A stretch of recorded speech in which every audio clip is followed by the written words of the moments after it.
बिस्मिल्लाहिर्रहमानिर्रहीम, this is me Abdul Rahman Yasin और आपके सामने बात करेंगे स्टमक अल्सर के मुतालिक। गैस्ट्रिक अल्सर स्टमक में क्यों होता है, इसकी वजूहात क्या हैं, ट्रीटमेंट क्या है, अर्ली ट्रीटमेंट क्या है, और अगर ये बहुत ज़्यादा मैच्योर हो जाए आपका अल्सर तो देन हमें क्या करना चाहिए। याद रहे, आपका जो स्टमक है, आप जो भी खाते हैं, जो भी पीते हैं, ये जो स्टमक है ना, ये इसको हज़म करने, डाइजेस्ट करने में हेल्प आउट करता है। और यहीं पे अच्छा अब होता क्या है, मेरे पास एक जो है ना वो स्टमक का एक मॉडल मौजूद है। ये स्टमक है, इस स्टमक के अंदर ना आपको नज़र आ रही है लाइनिंग, ठीक है जी, ये लाइन नज़र आ रही है। इस लाइनिंग के ऊपर, यानी ये पाइपलाइन है, कह लें, आम अल्फाज में पाइपलाइन कह लें, ये पाइपलाइन है, इसके ऊपर एक प्रोटेक्टिव लेयर होती है। उस प्रोटेक्टिव लेयर के बाहर जो है ना आपका हाइड्रोक्लोरिक एसिड और कुछ ख़ास किस्म के एंजाइम्स होते हैं। आप जो भी खाते हैं ना, उसको डाइजेस्ट करने में हाइड्रोक्लोरिक एसिड और कुछ ख़ास किस्म के एंजाइम, इनका बड़ा रोल होता है। होता क्या है कि आपकी बॉडी किसी भी वजूहात, वो जो वजूहात हैं उसको मैं बताऊंगा, लेकिन जो वजूहात है ना फिर उसकी बात कर लेते हैं। कुछ ऐसी वजूहात हैं जिसके बाइस आपका जो स्टमक है ना वो उसके अंदर ना एसिडिटी हो जाती है, तेज़ाबियत हो जाती है, बदहज़मी हो जाती है, गंदे टिकारे आना शुरू हो जाते हैं। होता क्या है, हेलिकोबैक्टर पाइलोरी बैक्टीरिया, एक ये बैक्टीरिया क्या जाता है आपकी बॉडी में जाता है, स्टमक के अंदर जो होता है ना आपका डाइजेस्टिव ट्रैक, ये उसके अंदर जो है ना अपनी जो है ना वहाँ पर मुकाम करता है, ठहराव करता है। और वहाँ पर क्या करता है, जो आपकी प्रोटेक्टिव लेयर होती है ना, प्रोटेक्टिव लेयर मैंने आपको बताया था लेयर होती है, उस प्रोटेक्टिव लेयर को ये डैमेज करता है। जब डैमेज करता है तो हाइड्रोक्लोरिक एसिड, कुछ खास किस्म के एंजाइम्स, ये डायरेक्टली जब लगते हैं ना स्टमक के डाइजेस्टिव ट्रैक के अंदर, तो एक वहाँ पे गैस्ट्रिक बनता है, गैस्ट्रिक अल्सर जिसे आप कहते हैं, ठीक है। अब ये गैस्ट्रिक अल्सर ना आपकी कह लें कि वो आपका ना जो है ना हाजमे का निज़ाम ख़राब कर देता है, बदहज़मी होती है। आप खाते हैं और जब आप खाना खा लेते हैं आपको ऐसा लगता है कि ना जलन होना शुरू हो गई है, यानी कि आपको फिर वॉमिटिंग भी आना, ऐसा लगता है कि यार वॉमिटिंग आज जो खाया ना, अब वॉमिटिंग आ जानी है, अब आती है, अब ऐसी कंडीशन बन जाती है। और अगर वॉमिटिंग आती है तो साथ ब्लड भी आता है, अगर तो साथ ब्लड भी आता है, गैस्ट्रिक अल्सर है, बदहज़मी होती है, तेज़ाबियत हो जाती है। इसके अलावा कह लें कि जब आप खा लेते हैं ना तो खुद जिस्म के ऊपर ऐसा कोई बोझ बन गया है, कब्ज़ हो जाती है, ठीक है। ये वजूहात हैं कि जिससे आपको पता लगता है, ये सिम्टम्स हैं कि जिससे आपको पता लगता है कि मेरा गैस्ट्रिक अल्सर हो चुका है। गैस्ट्रिक अल्सर में आपकी जो स्टमक है इसमें एसिडिटी बहुत ज़्यादा हो जाती है, ठीक है। अब ये होता क्यों है, इसकी वजूहात क्या हैं। आप अनहाइजेनिक फूड खाते हैं, आप वो फूड खाते हैं जिसमें न्यूट्रिएंट्स की मकदार मुकम्मल नहीं है।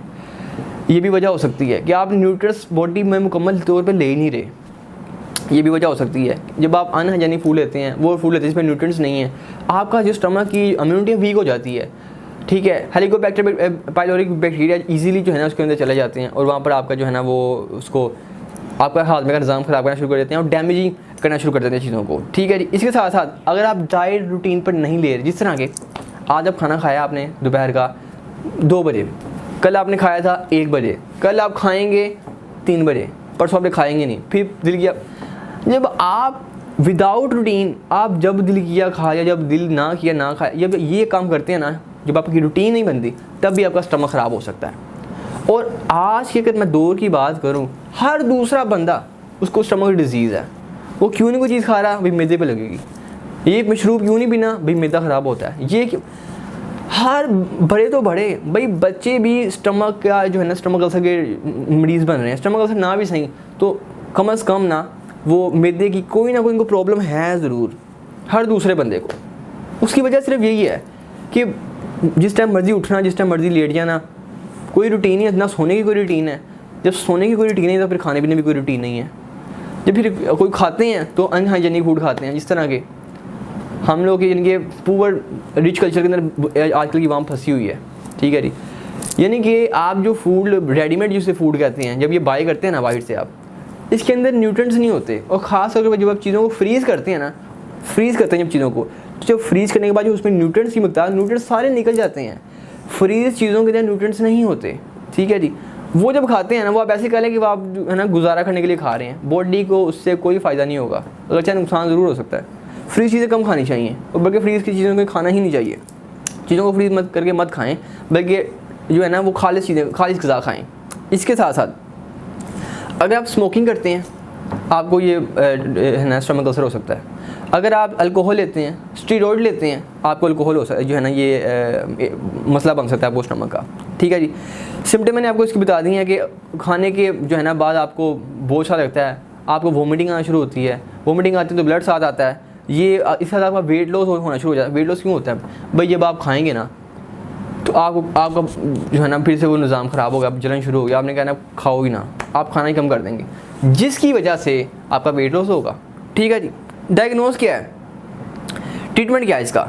इस ट्रीटमेंट के अंदर ज़्यादातर आप जो है ना वो बताता हूँ मैं आपको, आप वो मेडिसिन लेते हैं या वो मेडिसिन लें जो कि आपकी जो है ना अल्सर के अंदर जो आपकी बैक्टीरिया जाते हैं या एसिडिटी जो एसिडिटी को सप्रेस करते हैं, मेन चीज़ एसिडिटी है, वो मेडिसिन जो आपकी एसिडिटी को सप्रेस करते हैं ना, जिसको ओवरकम करते हैं, वो मेडिसिन खाएं। ठीक है। और यहाँ में मैंने आपको एक बहुत अहम चीज़ें भी बताऊँगा, लेकिन उसके लिए आप थोड़ा वेट करें। इसको हम किस तरह ओवरकम करें, हम इसको किस तरह कम कर सकते हैं, हम इस तेज़ाबी कैसे कम कर सकते हैं? इसके लिए आप सुबह दही लाजमी इस्तेमाल करें। दही आपके स्टमक के लिए बहुत मुफीद है।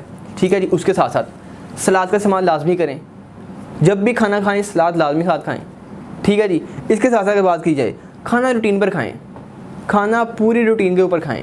अगर आज आपने 2 बजे खाया, कल भी 2 बजे खाएं, उसके नेक्स्ट डे एक पूरी रूटीन रखें। ठीक है। उसके बाद वो फूड खाएं जिसमें न्यूट्रिएंट्स भी हैं। ठीक है जी। ये सिर्फ ब्रेड के ऊपर गुजारा कर लिया या वो पिज़्ज़े पे गुजारा कर लिया, बर्गर खा लिया, दैट्स अनहाइजेनिक फूड। ये आपके स्टमक को जितना नुकसान पहुंचाते हैं आपको इस चीज़ का अंदाज़ा भी नहीं है। ठीक है। सो लिहाजा अनहाइजेनिक फूड ना खाएं, वो फूड खाएं जिसमें न्यूट्रिएंट्स हैं, जो मुकम्मल एक प्रॉपर डाइट है।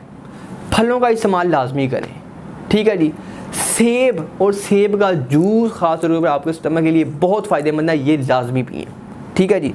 उसके बाद आप सल्लम की हदीस है कि जब भी खाना खाओ ना उसको चबा कर खाओ, और जब चबाते हैं ना इससे होता क्या है कि नंबर 1 तो आपको जिस स्टमक में जाना है, स्टमक ने भी डाइजेशन का प्रोसेस शुरू करना है, तो आप पहले कम खाओ ताकि स्टमक को भी जो है ना वर्किंग कम करनी पड़े।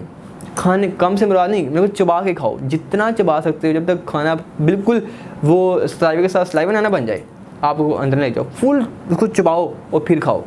इससे आपका स्टमक कम वर्किंग में करेगा और ईजीली डाइजेस्ट होगा, कब्ज़ नहीं होगी, एसिडिटी नहीं होगी। खाना रूटीन के साथ खाएं। इसके अलावा खाना पक्का हुआ खाएं, कच्चा खाना कभी मत खाएं। यहाँ जो कह लें कि हाफ फ्राई है, भाई खाना फुल पक्का होना चाहिए, ताकि अगर आपको मरीज़ हैं तो फिर तो खाना वाकई पक्का होना चाहिए। वैसे भी आम लोगों के लिए यही अपील है कि वो खाना पका हुआ खाएं। इसके बाद खाने के फौरी बाद वहीं पे ना बैठ जाएं या वहीं पे लेट ना जाएं या बेड पे आराम ना करें, यहाँ खाया वहीं बैठ के, तो भाई इससे मोटापा होगा। मोटापा खुद एक बीमारी है, वहाँ बैठे बैठे आप पीपे बन जाओगे। उसके अलावा आपका स्टमक जितना जो है ना वो होगा ना इफ़ेक्टेड, ये आपको पता ही नहीं है। खाने के बाद एक्सरसाइज लाजमी करें। ये वो तदाबीर हैं जिनसे आप अपनी पेन को रिलीफ में ला सकते हैं। आप पिए जूस सेब का, आप सेब को ज़्यादा से ज़्यादा खाएँ। उसके अलावा आप दही का इस्तेमाल लाजमी करें।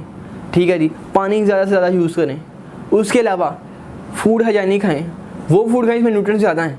ठीक है जी। ये वो तदाबीर है। एक्सरसाइज लाजमी करें, खाने के साथ बिल्कुल खाना खा के बैठ ना जाएँ। ये वो टेक्निक है जिससे आप इसको ओवरकम कर सकते हैं। अब मैं बताता हूँ वो अहम बात, आप छोटी सी वो हरी मिर्च होती है ना, हरी मिर्च, उसको सलाद में आम तौर के ऊपर सुना रखा होता है लोगों ने, अक्सर आप रेस्टोरेंट पर भी जाएँ आपको मिलेगी हरी मिर्च पड़ी है, भाई घरों में भी वही होता है।